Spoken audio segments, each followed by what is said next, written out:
What is an open kitchen concept versus a closed kitchen? I think when we're looking at a kitchen that's just all stainless and white, it just doesn't have kind of that warmth and that sort of hominess that we're craving now.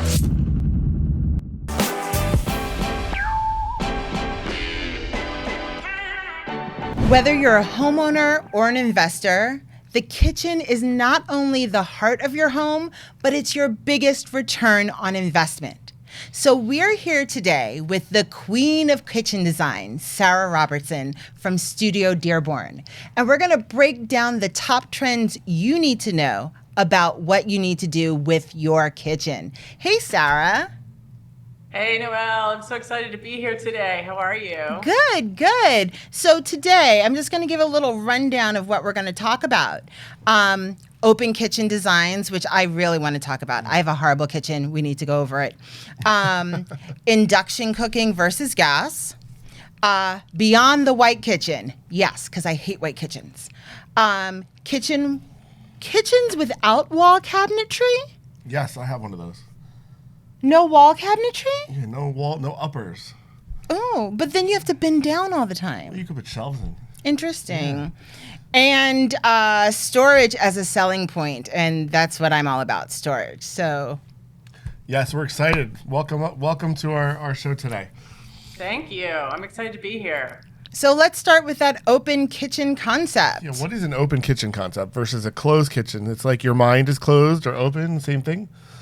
Yeah, so I mean, essentially we've been seeing so many more open kitchens for like the last couple of decades, where essentially the kitchen is an open room. So it may be open to your family room, open to your dining room. I think, from a real estate perspective, like the most in demand layout is where that kitchen opens up to a family room. And in many cases, it might even open into maybe a breakfast area. Okay. Is that what people want?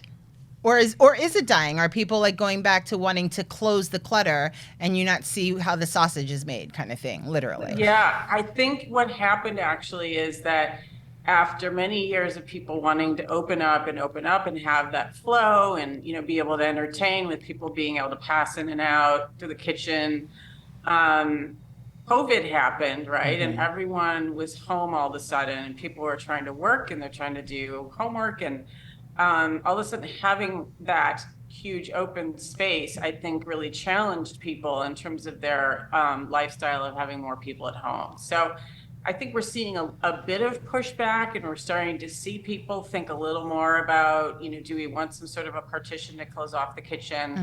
Mm-hmm. One thing that's kind of interesting that we are seeing in many cases is like glass partitions kind of coming out, and where you'll see an entire wall potentially of glass closing off the kitchen so that you can manage for the sound issues and privacy, but still have the light flow. So it's funny you say that, because my neighbor, 2 houses down, they built a brand new massive mansion, and when you go in their kitchen, it's all open, but then their dining room has 2 walls that are glass with like black framing, and they just close it off and it creates a room. Oh. And I thought that was so cool.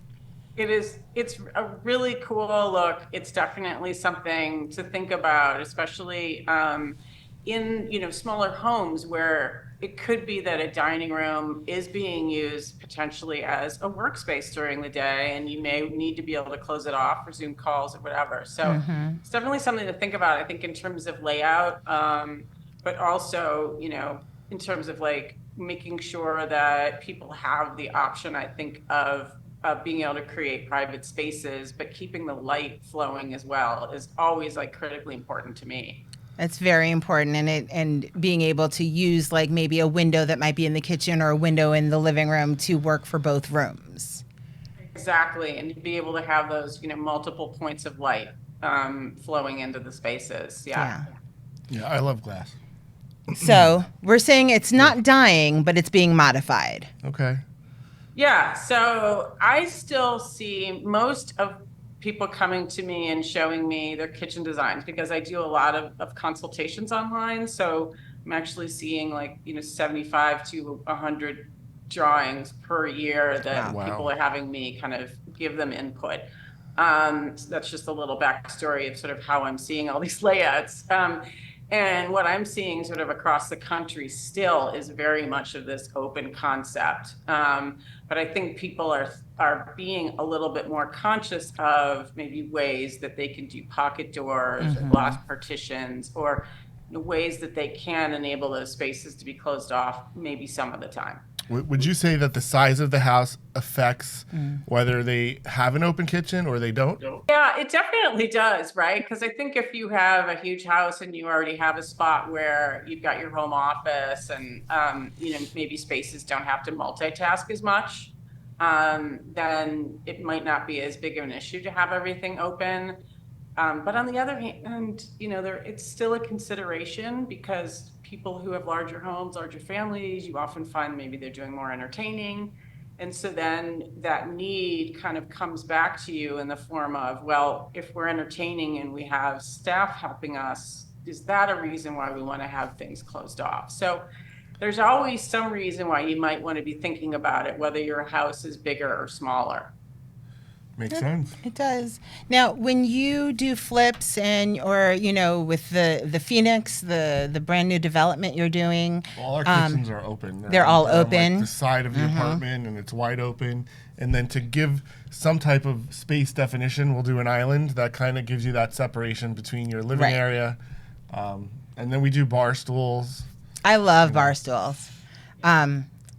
I still love the open concept, and I think that most people are with you that, that's what they're looking for. But I think it's something to keep in the back of your mind we obviously have seen a major transition in the way people are working in the last 4 years, to think about, are the ways that you can enable people to also close things off temporarily, during the course of the day, but not have solid walls. Well, it's funny you say that. I love the idea of like a sliding door, maybe a glass sliding door, because my husband, even though there are other places in the house where he can work, he likes to work in the kitchen because he loves to cook.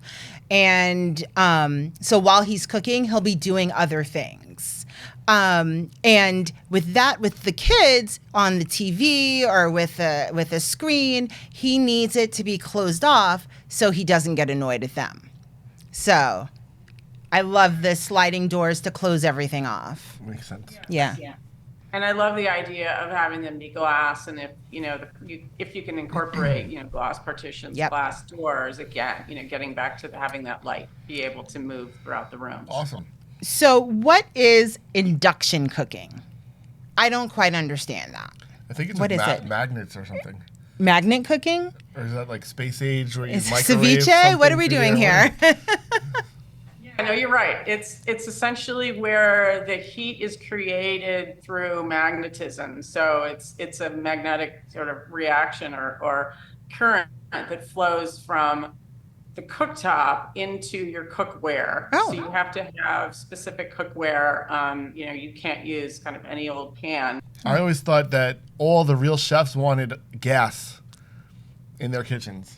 Yeah, and not being a chef, I can only tell you that, I have seen a lot of chefs cook on induction and talk about how much they love it. Yeah. And it's, there's multiple reasons why. And many of these reasons are really things for homeowners to think about. One being that it doesn't generate as much heat. So you're not introducing all of this heat, not only to your cooking experience, which can get quite hot, but also to your home where you're having to cool it and then heat it, right? So all of this kind of unwanted heat being introduced into the environment, not necessarily a great thing, especially in the summertime. So that's something to think about. We also, are learning more and more about how gas actually brings in some toxic fumes into our homes. And there's more research on it now than there even has been some recent studies that show how quickly that builds up in our home. And of course, going back to the open kitchen thing, those fumes are going all throughout our house, right? And they accumulate very quickly. So That explains why all the chefs Are a little crazy. are a little unique. So thank you for that. You taught me something. I wasn't going to say it. No. But you need to have special cookware, which means that if someone brings over a pot full of something and they want to heat it up, they can't. They'd have to be transferred to a special pot. Potentially, although it's not like these are special pots that are hard to come by. They just need to be able to conduct that current. So you can use your Le Creuset, you can use, anything that has like a copper bottom. So probably 80% of what you have in your kitchen will work. The cost, is it significantly more for induction? No, it's really not. There's certain considerations. First of all, you need to make sure that you have the 220 line that's available. And so some people would probably have to upgrade the electrical line that's coming into the kitchen for the range. And there are other considerations though with gas right now, where we're seeing moratoriums on new hookups for gas lines and that sort of thing. So which we saw in our neighborhood, and I think to a certain degree, in New York City, it could be difficult or impossible to get gas into your apartment. So it's things like that are encouraging this development of induction. But the surprising thing is it really shouldn't be, viewed as a compromise where homeowners are like, oh, geez, all we could do is electric, so I guess we'll do induction. There are so many advantages to it, in terms of it being more healthy and in terms of it being, not generating heat, super easy to clean up, super easy to control, lots of upsides to it, where I feel like every homeowner should really be looking at it as an option. So now, if you had to compare a traditional electric stove versus an induction stove, what would the decision be? Well, that's a really interesting question, because I grew up with a traditional electric stove, but I haven't cooked on one of those in a long time. So the things I remember were, number one, it was very slow to heat up. Whereas induction is the exact opposite. Oh, it's wow. like lightning fast. Really? Yeah. Okay. I mean, you could be boiling water in under a minute. Really? So it's actually faster than gas. Right. Easier, the cleanup's easier. The standard electric stove is generating heat, right? I mean, you put your hands up to it, and it was incredibly hot, whereas you aren't dealing with that with induction at all. You take the pot away. The only thing that is generating the heat is your cookware itself.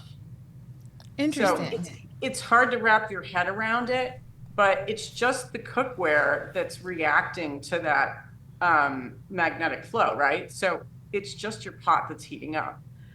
So then the pot, of course, can heat up the cooktop to a certain extent. The heat radiates down to the cooktop, but it's not coming from that heat source. So as you're cooking, you don't have that sense of, you could burn your hands, it's a completely different experience. Is cleanup the same for the pots? Or are they harder to clean than a traditional pot? And the having to have like the correct cookware is, you're literally just buying nice cookware anyway. Okay. There's nothing that special about them. So these are pots and pans, like I said, that you probably already have, in your kitchen. So they might be aluminum, they might be stainless, they might be cast iron. Like you just have to make sure that they're made properly. But then I can't say now you're cooking with gas anymore. No, you can't say that anymore. You can still say that. You're cooking with now you're cooking with induction. Magnets. So do chefs traditionally have trouble converting back and forth from like an induction to or going from gas to an induction? I don't think so, but it's a really good question, because when I was speaking to one of the homeowners who purchased induction recently, it was actually her son, who is a young teen, who sounds like he cooks a fair bit. And he was explaining his take on how he's had to adjust the way he cooks. And I think they're finding that things can burn a little bit more quickly, and heat up faster. And the heat's much more even. So there are definitely like adjustments that you need to make. And I'm assuming as a chef, you get accustomed to that really quickly, right? Even if you're switching back and forth all the time. But there's definitely things that you would have to get accustomed to. Like and some of timing. it's- Yeah. Well, this is Yeah. great because my wife complains all the time. We have a summer house with an electric stove. It's only a couple years old, but she hates it, and every time we go there, she complains. So now I'm going to get Get this induction. for like her Mother's Day gift or an anniversary. I think gift. that's I'm great. gonna get her I love an it. induction oven for the lake house. So Awesome. That's awesome. Yeah, no, you should definitely look into it. I have a feeling she might really love it. And then Okay. she's going to want to swap out the gas one back at home. Yeah, that's a good point. So let's go with Beyond the White Kitchen. Please tell me I get a Barbie pink kitchen. What's going on? Yeah. Oh my God, please. Yeah. I think the way I look at it now is just please don't show me another white kitchen. Thank for the rest you. of it. Yeah. I'm so done with them. There's just so many other, wonderful colors and ways to bring in texture and warmth and personality into a kitchen. An all white can just feel so sterile. I know it feels bright and clean, but there are ways for things to feel bright and clean and not be all white. What So- colors do you suggest? What is trending now? And where do you, maybe if you wanted a white kitchen, how would you add the pop of color, or what's acceptable? Yeah, well, let me sort of start with your first question. So what's sort of trending now? And what we're seeing is it still feels like a very safe palette, but it's just much softer and more earthy. And so we're seeing a lot of like taupes and warm beiges, and people kind of going with that as like their base color. And then bringing in other colors as accents, which could be on the island. It could be on, maybe you've got another piece of furniture, cabinetry that's your bar or something like that that can be more of an accent. So we're sort of bringing in a secondary color, and then in many cases bringing in some wood tones as well. So a lot more mixing. I think that people find the mix to just be sort of satisfying and welcoming when they come into a space. It makes larger kitchens feel a little smaller and cozier. I think the challenge, though, for designers, homeowners, is just figuring out that mix. Like what goes where, when everything was all white, it was so easy to decide, right? White is boring. What about mixing materials? Like if you're doing a stainless steel cabinet along with some of the other materials, do you recommend that? Of mixing in stainless steel. Or any material, And different just woods? mixing the materials. Yeah, no, feels. I love mixing in, and you mentioned stainless, which kind of leads me to mention that, I actually love colored appliances, especially colored range. And I think it's really fun when the range maybe has some color or has some brass accents or some different metal accents, just to kind of just mix things up a bit. But stainless is fine. It's just, I think when we're looking at a kitchen that's just all stainless and white, it just doesn't have kind of that warmth and that sort of hominess that we're craving now. It's almost institutional. Yeah, it feels sterile and it feels sort of, hospital-like. And I think we're just sort of craving, for lack of a better words, grandma's house, right? A place that we felt safe and nourished and right and felt sort of genuine. And I love spaces personally that feel sort of collected over time. Doesn't feel like it was just renovated last week. And I think that again is kind of part of why we're seeing this mix of finishes. So yeah, I think any way you can bring in maybe a couple different stones, maybe a wood countertop. I did a wood countertop in an apartment a couple of years back, a butcher block wood countertop with gray cabinets. And I was so excited about it, but I was scared because I didn't know how the material would hold up, and it was a rental unit. But the flavor was just Beautiful. great because nobody Yeah. does that. Everybody's afraid. Yep. Yeah. And I have that same dynamic with my clients. It can be very hard for me to talk them into doing wood countertops. Meanwhile, I have a wood countertop on my island that's been there now for 8-9 years. And other than a few scratches that I just rub oil into and they disappear, there's no real sign of wear. Right. And it gets an incredible amount of like traffic and beating up, Of course, it's a kitchen counter. Not to mention, if someone will leave like a standing puddle of water for 5 hours on the counter, and it's Right. okay, as long as it was sealed and varnished properly, they have incredible tolerance for that sort of abuse. So what would you recommend? We're doing an apartment building with 24 kitchens. What color appliances should I get? If you're telling me no to stainless, because literally I was about to hit send on the order for stainless, and now you're saying no. Let me tell you what I usually do. So if you're talking about apartments, yeah, I would probably go stainless on the refrigerator. I would probably panel the dishwasher, which is what I usually do. And what else are you going to do on the range? I think the reality is that there aren't a whole lot of other choices other than stainless. Yeah. Until you get to a certain price point. So for rentals, you have to consider that a dishwasher with a wood custom panel is not going to hold up as well as a dishwasher with a stainless panel. Because that wood panel is going to take a bit of a beating. Sure. It gets moisture. It gets an awful lot of hand traffic and that sort of thing. So I don't know that I would panel a dishwasher on something that was a rental. And I don't know that I would panel the refrigerator. And so those are now stainless. What else are you going to do on the range? You could find a range that's maybe a mix of stainless and a painted color. So you wouldn't do like those Schmeg refrigerators that come in reds and yellows or any of that stuff? I would certainly love to do that for a client, for a personal kitchen. I don't know. It really depends on the demographic of your potential tenants. I was just going to say that kind of thing, like picking a red fridge or something like that, is really a personal love. Like you're like, oh my God, I love that color red. But for something where anyone could go in there, they're gonna not rent the apartment. Right, I don't exactly. know that I would go red, but you could go black. You could do there are other colors that might be a little more neutral that's still a color.